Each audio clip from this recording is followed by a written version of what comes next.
Little Red Riding Hood. Once upon a time,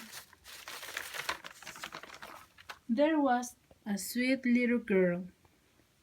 Everyone who saw her liked her, but most of all her grandmother, who did not know what to give the child next.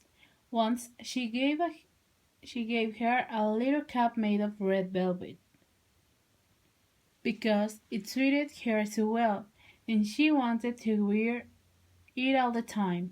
She came to be known as Little Red Riding Hood.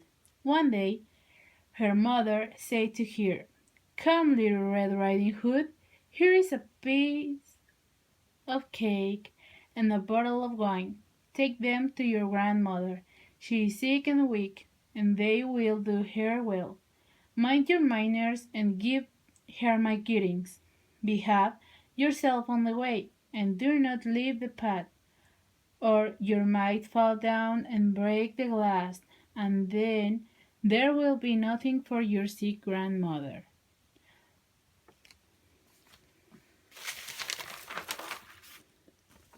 Little Red Riding Hood promises to obey her mother. The grandmother lived out of the woods, a half hour from the village. When Little Red Riding Hood entered the woods, a wolf came up here.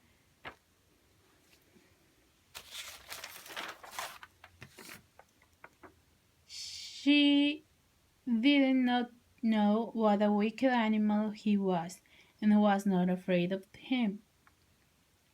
"Good day to you, Little Red Riding Hood." "Thank you, Wolf. Where are you going so early, Little Red Riding Hood?" "To grandmother's." "And what are you carrying under your apron?" "Grandmother is sick and weak, and I'm taking her some cake and wine. We baked yesterday, and they shouldn't give her straight." "Little Red Riding Hood, just where does your grandmother live?" "Her house is a good quarter hour from here in the woods, under the three large oak trees. There's a hedge of hazel bushes there. You must know the place," said Little Red Riding Hood. The wolf thought to himself, "Now there is a tasty bite for me. Just how are you going to catch her?" Then he said, "Listen, Little Red Riding Hood. Haven't you seen the beautiful flowers that are blossoming in the woods? Why don't you go and take a look? And I don't believe you can hear how beautifully the birds are singing. You are walking along as though you were on your way to school in a village. It is a beautiful in the woods."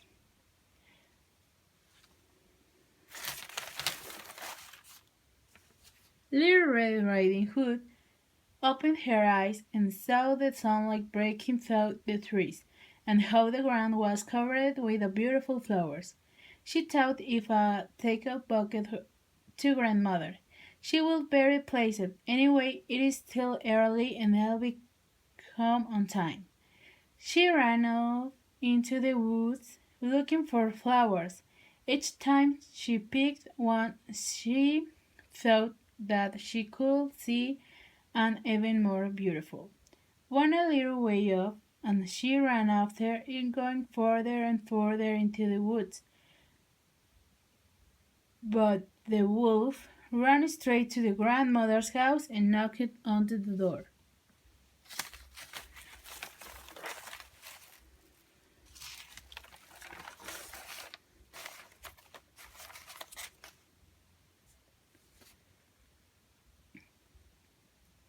"Who's there?"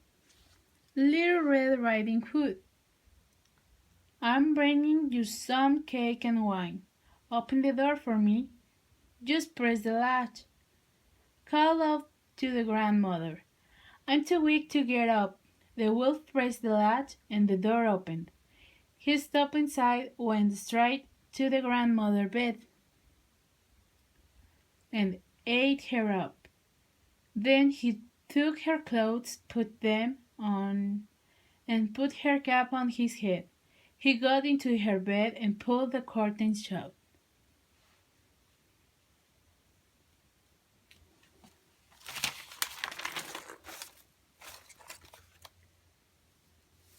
Little Red Riding Hood had run after flowers, and did not continue on her way to grandmother's until she had gathered all that she could carry. When she arrived, she found to her surprise that the door was open.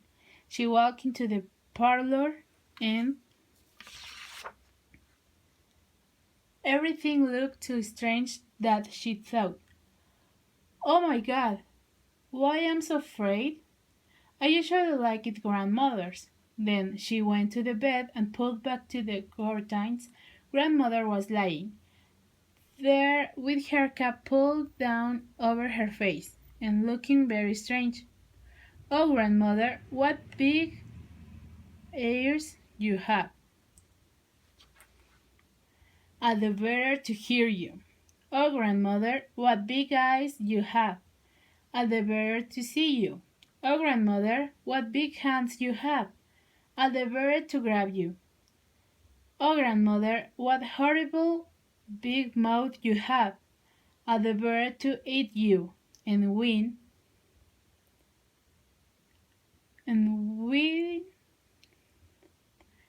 that he jumped up out of bed, jumped on top of poor little Red Riding Hood, and ate her up.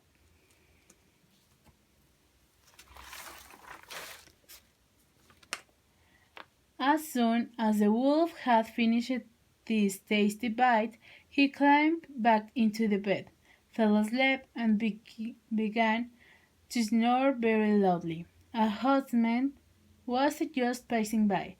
He thought it strange that the old man was snoring so loudly, so decided to take a look. He stepped inside,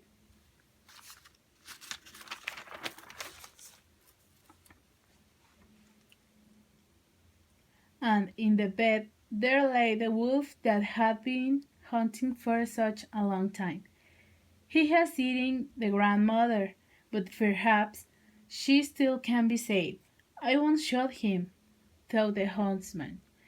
So, so he took a pair of scissors, but when he wanted to cut the wolf woke up and ate it.